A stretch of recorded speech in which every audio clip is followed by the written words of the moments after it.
সচিবালয়ে ঢুকে পড়েছেন হাজারো শিক্ষার্থী। চলমান এইচএসসি ও সমমান পরীক্ষা বাতিলের দাবিতে সচিবালয়ে ঢুকে পড়েছেন হাজারো শিক্ষার্থী। মঙ্গলবার 20শে আগস্টে সকাল থেকে সচিবালয়ে শিক্ষা মন্ত্রণালয়ের সামনে জড়ো হন তারা।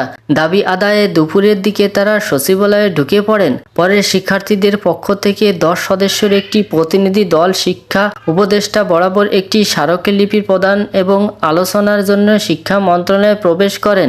এদিকে বিক্ষোভরত শিক্ষার্থীদের শান্তিপূর্ণ সমাধানের আশ্বাস দেন বৈষম্য বিরোধী ছাত্র আন্দোলনের অন্যতম সমন্বয়ক হাসনাত আবদুল্লাহ। বিক্ষোভরত একজন শিক্ষার্থী বলেন, 1.5 মাসের পরীক্ষা আমরা কয়েক মাস ধরে ঝুলে আছি। তারা আমাদের কয়েকদিন আগেও জানিয়েছিল সেপ্টেম্বরে 11 তারিখে পরীক্ষা হবে, তাহলে আরও 1 মাস লাগবে পরীক্ষার জন্য, এরপর 1 মাস ব্যাপী পরীক্ষা হবে। এত সময় নিলে আমাদের ফলাফল প্রকাশ করবে কখন, আর আমরা ভর্তি হব কবে?